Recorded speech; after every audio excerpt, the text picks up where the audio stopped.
Really cool to do this one. What will they think of next? A scuba diving simulator. I think what Violet's trying to say is what will they think of next is scuba diving simulator. You know what they say, Violet? Realism is everything. We've also got an A to Z of computers on this week's programme. Our main review is Super Bomberman on the SNES. And I'll be looking inside the biggest computer we've ever had on Bad Influence. Good, he's gone. Specially designed for those who long to go diving but don't want to get wet, Oceans Below for the PC takes you on an underwater voyage of all the world's most interesting diving locations. So you start off on this map, you can go anywhere you want. Let's check out the Caribbean. Let's look at a more detailed map so you can select an area to explore. Okay, so here we are. Let's check out Cozumel. That sounds pretty exotic. We're now in Cozumel. Good, because that's where I want to be. All these icons along the bottom here let you do different things. If I click on the binoculars, it'll give me more information about Cozumel. Caressing the northeast tip of Mexico's Yucatan Peninsula. Well, if it's caressing the northwest tip of Mexico, I definitely want to go there. So let's go in for a dive. You get all these movie sequences whenever you dive down or come up again, and they're all different depending on where you're diving. Okay, so now we're on the seabed, and this little pointer turns into glasses whenever you can look more closely at something. Let's check out the fish. Long live the queen angelfish. Yeah, I'd agree with that. Long live the queen angelfish. What's this statue? You don't see a bronze statue of Christ every day underwater. Nope, you don't. What's this over here? Don't worry, airplanes don't fall out of the sky in Cozumel. On the box, it says that this is the closest thing you'll get to diving without getting wet. Man-made objects like this. But personally, I think I'd rather get wet. Would you? No sooner said than done, Violet! No sooner said than done! Oh, hello, Furtlers. I was having a really strange dream that I was in the middle of a cheat when I woke up. Sorry, Furtlers, just grabbing 40 winks. I was having this really strange dream that I was in the middle of a cheat when I woke up. It was for Kirby's Dream Land on the Game Boy. Anyway, here it is. On the title screen, simply hold down B and select, and you can start the game giving Kirby a maximum of up to 9 lives. There you go. Hey, right. Oh, hello, Furtlers. What a weird dream. This little chap is the star of our main review this week, aren't you? Oh, yes. It's Super Bomberman on the SNES. You get trapped in a variety of mazes, don't you? Oh, yes. And to escape, he has to plant bombs and blow up everyone else before they blow up him, don't you? Oh, yes. You look so sweet, though. Hey, who's doing the review? It's Aisha. There are 2 ways to play this game. This one's in single mode against the computer. Isn't really the best way to play it, though. This is level 6 of the single-player mode. The idea of it is to kill the enemies and then go on to the next level. Just collected a power-up which allows me to cross over the yellow blockages. Can collect a range of power-ups. I've just bombed a wall that'll kill these enemies. Some of the enemies are harder to kill than the others, such as this yellow one at the top which takes 2 bombs. This is really the best way to play it. You can use 4 players altogether and the game really comes into its own. It gets a bit hectic at times though. The idea of it is to bomb each other, and someone's just killed me, and the one who's left at the end wins. In order to play 4 players though, you need a special piece of equipment called the multi-tap. The graphics and gameplay are pretty simple, but it's very playable. In fact, it's seriously addictive. This is a brilliant conversion from an old Amiga classic. This is an excellent game and brilliant fun to play. And so the final scores for Super Bomberman, the girls gave it an enthusiastic 4 out of 5, and the boys gave it an explosive 5 out of 5. You can never be sure with the weather, can you? Even here in the studio, they say there's a 1% chance of rain. You want to watch it, Violet, with your luck, you'll be in the 1% zone. Now to this week's report from Z, the latest from his part of the planet, Boston in the States, where he's on top of a weather station. The weather is the hardest thing to forecast because the wind, clouds, and atmosphere together make a very complex system. You need enormous computing power to make all the necessary calculations to work out what's happening now. Never mind what's going to happen in the future. One of the world leaders in developing computers for use in weather forecasting is a company called Thinking Machines. This awesome beast is the most powerful machine they make here, and it's called the CM5. It costs a cool $30 million, and is a parallel computer. Ordinary computers have only one processor that can only handle one calculation at a time. So if you had a small home computer, it would take you over 5 years to work out tomorrow's weather forecast. But a parallel computer has thousands of processors, so it can do thousands of calculations at the same time, and so it's much faster. Each of these processors is 100 times more powerful than a home computer, and there are over 1,000 of them in here. Weather forecasters develop models of the weather system. They divide the air up into shapes like this, or more complicated ones. The computer then takes a look at what's happening to the moisture and wind in each block of air, based on information gathered from satellites and weather stations. The two main factors which affect the weather are the temperature and the activity of the ocean and the atmosphere above it. The simulation models are tested using real data. Even with a big computer like this, the problem is deciding what information to simplify and what to leave out. It'll be a while yet before they have all the answers. What I can tell you with 100% confidence is that tomorrow's weather will be overcast with slight rain. Now what else uses up lots and lots of memory and processing power? You guessed it, computer graphics. Carl Sims is a graphic artist who helps thinking machines, and in return gets the chance to use their computers for developing his art. Carl has called his concept artificial evolution, where you tell the computer which kinds of images you like, and it does more of them, trying to improve. We can just keep going, and it can potentially get more complicated and more interesting. Sometimes it will do something crazy and make it completely different, and sometimes it will do something subtle and just make a slight change. But it's completely unpredictable, and I couldn't tell you why exactly that was gray, or even why these pictures look the way they do. You can choose two of your favorite images and tell the computer to morph and animate between them. Carl's most recent work is a combination of state-of-the-art techniques and artificial evolution called liquid cells.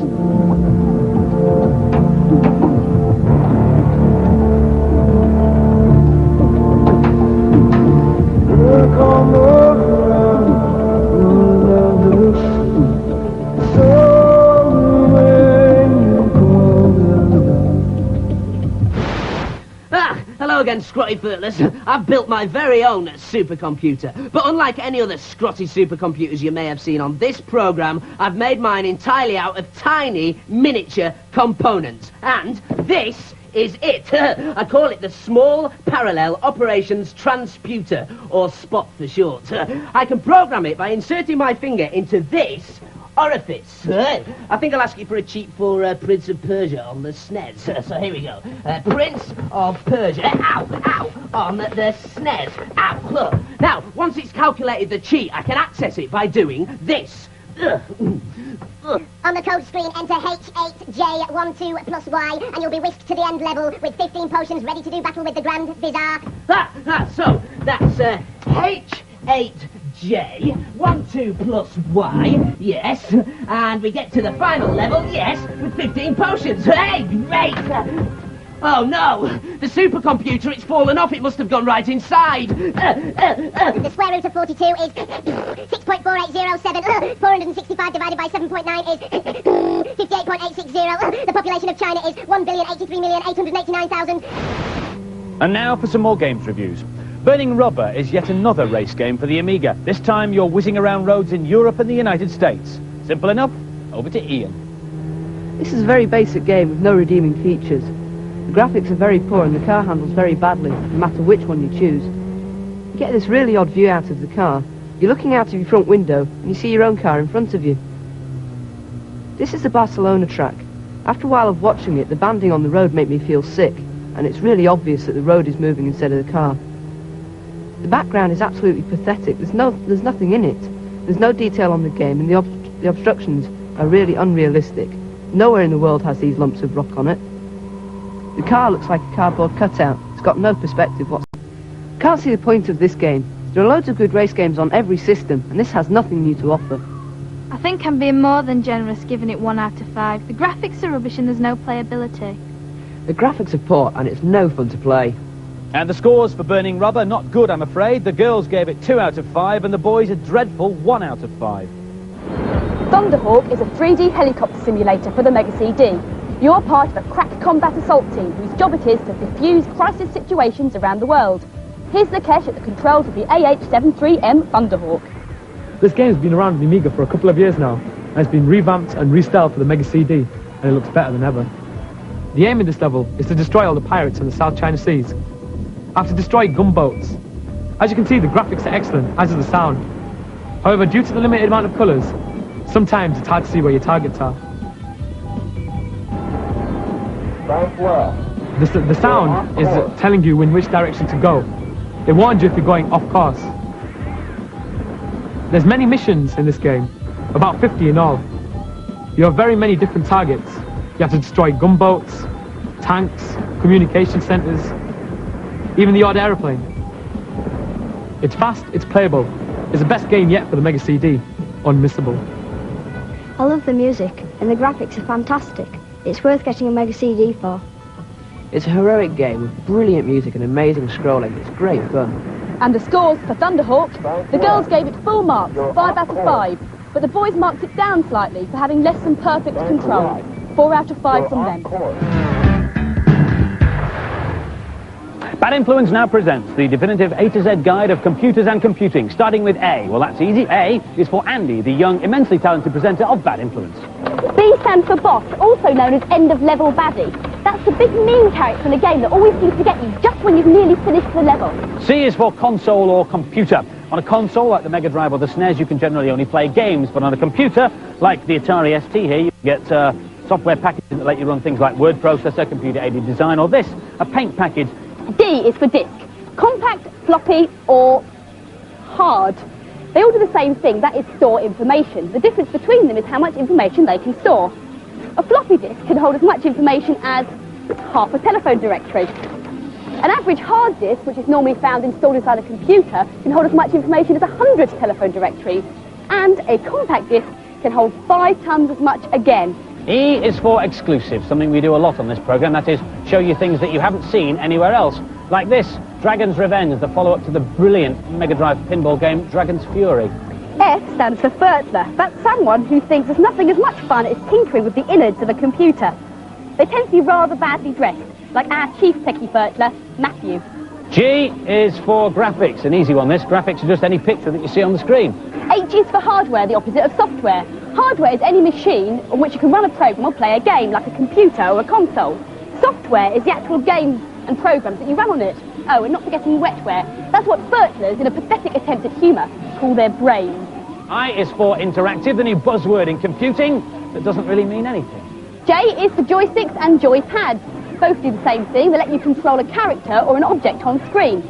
They come in all sorts of shapes and sizes, from this joypad to this joystick. K is for kilobits. Kilo means 1,000, as in kilometre or kilogram. So kilobits is 1,000 bits of information. You need 8 bits of information to represent a number or a letter. So in a kilobit, you get about 125 letters or numbers, or about 3.5 entries in the phone book. L is for level select. That's a series of letters or numbers, and when typed into a game means you can jump to a level rather than have to play through from the beginning. So here on Megalomania, I've got C, P, F, D, G, L, L, T, U, M, A, and that'll take me to the mother of all battles. M is for motherboard, a bit of kit that looks like this. It's what we play early versions of games on, because they don't come to us in cartridges, they come on these chips. We plug the chips into the board, and then we plug the board straight into the console. Now I'm having to use an adapter here, because we get the games so early sometimes that they're not even compatible with UK systems. This one, Clay Fight, is from Japan. N is for Namrud, a sad techie Fertler. O is for obsolete. Sadly, in the world of computing, no sooner have you unpacked your Mega Hyper Cheetah entertainment drive system than they release another one for twice the price. P is for PC, which literally stands for personal computer. It originally referred to a specific machine, which was made by the American computer company IBM. Q is for QWERTY, the name given to the standard keyboard layouts that comes with every home computer. So the keyboard layout has been taken directly from typewriter keyboards and was designed this way so that the most popular letters wouldn't be near each other, because early typewriters were prone to jamming. R is for reality, virtual or otherwise. Virtual reality is a name given to a new kind of game system in which you feel as if you're immersed in a whole new environment. S is for sprite, which is the technical name for a block of points that move on the screen together as one, like Sonic or Luigi here. T is for techie talk. That's when the diphthong ophthalmic paracetamol flanger doesn't interface with the turboclystron gyro. U is for user-friendly, which roughly translated means quite difficult to use, as opposed to non-user-friendly, which means totally impossible to use. V is for vaporware. That's something that's promised by a manufacturer but never quite materialises. Like the Action Game Master, which is a SNES, a NES, a Master System, a Mega Drive, and it's portable, and I'm a monkey's uncle. W is for Windows, which is a software system that lets you control your PC using a mouse and clicking on little graphics like these called icons. X is for X-rated. Games companies are now beginning to give their games ratings like the movies. The latest game to get a rating is RoboCop vs Terminator. The box has got a 16 sticker on it. Y is for yogurt, which is very bad for your computer if you spill some on it, so don't. Oops! Z stands for Z Wright, our American correspondent. Z, the single letter Z, is his real name. His mum called him that because she decided he definitely was her last child. The largest land mammal is the African elephant, which can weigh up to 7 tons. On a right-angled triangle, the square on the hypotenuse is equal to the sum of the squares on the other two sides. Oh, phew! I thought I'd never stop knowing everything ever again. My final cheat for today is for Aliens 3 on the Mega Drive. E equals MC squared. Go to the options screen and then use controller 2 and type in C, up, right, down, left, A, right, and down. Then use controller 1 and start the game, like so. And if you want to skip levels, E equals MC squared. simply pause the game, like so, and press C-A-B, and you'll be walked forward. Hey! John Logie Baird invented the television in 1925. The famous poem, The Rhyme of the Ancient Mariner, was written by Samuel Taylor Coleridge. The area of a circle is equal to pi times the square of the radius. Right, that is it.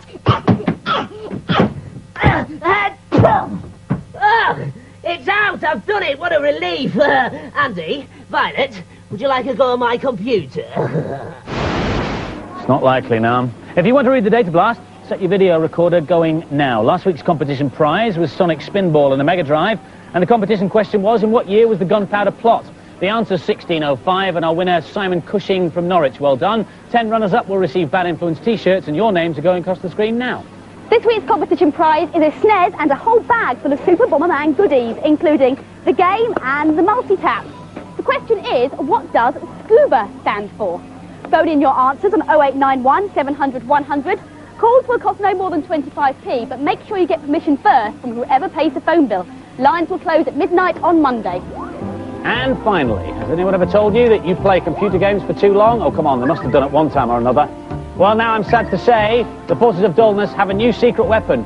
It's called the moderator, and it will work on any system. Basically, what it does is control the amount of time you have to play the game. You see, I'll have to wait another half an hour now before I can continue with Castle of Illusion.